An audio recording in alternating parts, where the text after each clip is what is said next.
Hasan Arifin meniup peluit panjang. Hanya ajarkan tentang kebersamaan, tentang kepedulian. Bunga yang bermekaran, sirami air mata dan doa-doa.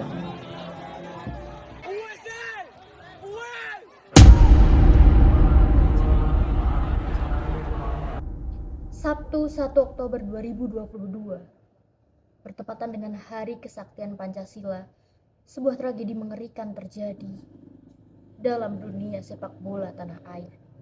Sebanyak 131 orang meninggal dunia dan sekitar lebih dari 500 orang terluka akibat kerusuhan yang terjadi usai laga lanjutan BRI Liga 1 2022-2023 antara Arema FC melawan Persebaya di Stadion Kanjuruhan, Kabupaten Malang, Jawa Timur, dengan skor akhir 2-3 untuk Surabaya. Kerumunan terjadi diawali 2 orang supporter yang datang ke lapangan untuk menghampiri para pemain Arema. Akan tetapi, aparat yang melihat hal tersebut menganggap itu merupakan sebuah ancaman.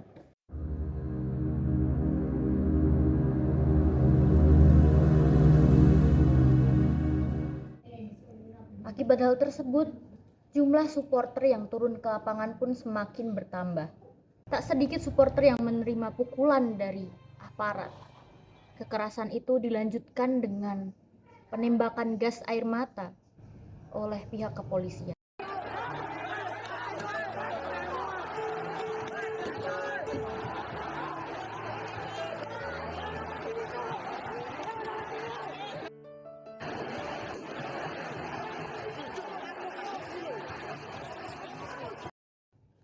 Bukan hanya ditembakkan ke arah lapangan, tetapi juga ditembakkan ke arah tribun, mengakibatkan ribuan orang berdesakan untuk keluar dari stadion tersebut.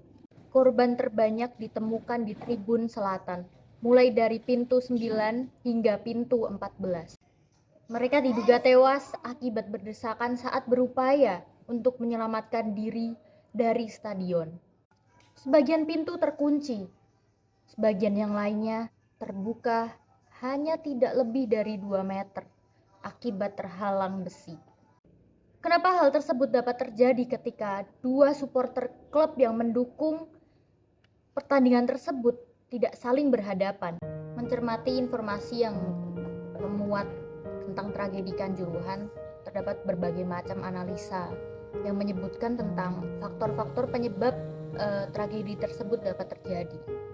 Seperti bobroknya sistem keamanan dan juga penanganan, kemudian regulasi tentang jadwal pertandingan, kondisi stadion, kemudian juga penggunaan gas air mata, ada juga fanatisme, anarkisme, dan juga faktor psikologi.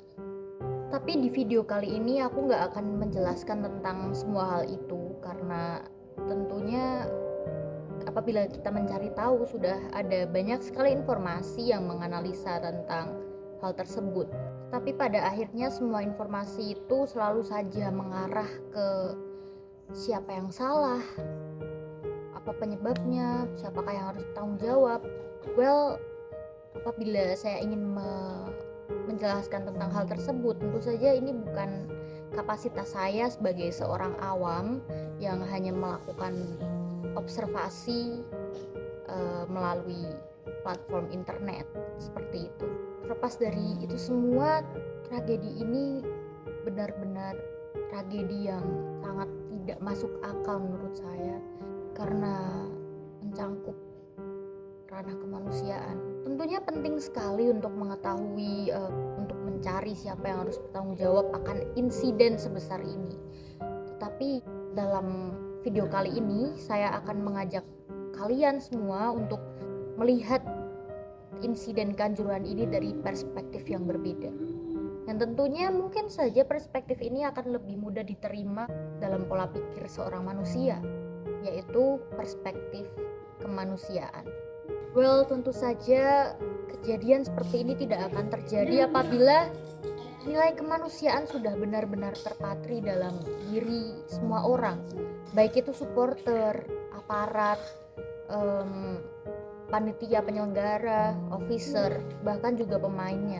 Karena pada dasarnya kemanusiaan itu di dalamnya terdapat kesadaran sikap dan perilaku yang sesuai dengan nilai-nilai moral dalam hidup atas dasar hati nurani dengan memperlakukan sesuatu dengan sebagaimana mestinya. Lalu bagaimana dengan realitanya yang terjadi di insiden Kanjuruhan ini? Gas air mata sebagian besar ditembakkan ke arah tribun, yang padahal di sana terdapat banyak sekali wanita dan juga anak-anak yang tidak bersalah.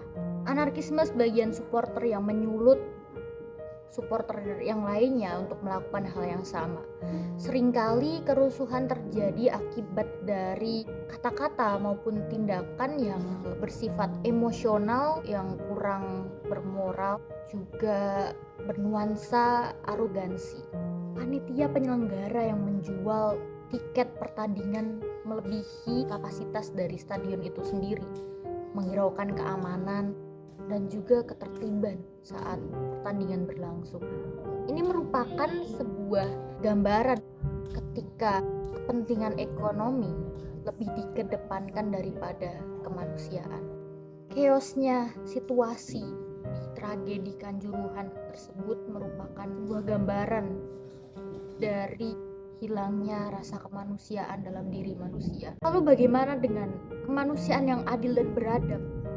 Apakah itu hanyalah sebuah jargon belaka? Well, inilah pentingnya kemanusiaan itu sendiri untuk ada di dalam setiap hati manusia, untuk ada di alam bawah sadar setiap manusia. Karena dengan kemanusiaan itu sendiri mungkin saja akan menyelamatkan banyak orang. Apabila terjadi situasi yang tak terduga seperti yang terdapat di Stadion Kanjuruhan, dengan adanya kemanusiaan, maka prosedur keamanan yang digunakan pun dipilih harus yang mengedepankan sisi kemanusiaan. Kemanusiaan juga mengajarkan kita akan sikap tenggang rasa dan juga sikap tanggung jawab, sehingga sifat-sifat anarkisme maupun fanatisme dapat berkurang karena adanya kemanusiaan. Kemanusiaan juga sangat penting untuk diterapkan dalam berbisnis.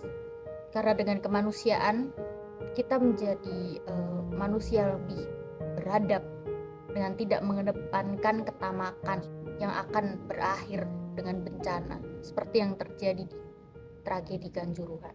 Semoga tragedi di Kanjuruhan dapat menjadikan kita tentang bagaimana nilai kemanusiaan mestinya diolah dan juga dioptimalkan di dalam alam bawah sadar kita sebagai manusia, bukan malah sikap emosional yang juga arogan. Terlebih lagi dalam permainan sepak bola yang harusnya menghibur, kemudian suportif dan membawa hal-hal yang baik. Jadikan tragedi ini sebagai yang terakhir kalinya kita reformasi pola pikir kita, reformasi masyarakat dan juga pelaku-pelaku sepak bola supaya lebih berkemanusiaan, lebih beradab, lebih berakhlak sebagaimana diimpikan oleh karakter Pancasila. Karena tidak ada sepak bola yang seharga nyawa.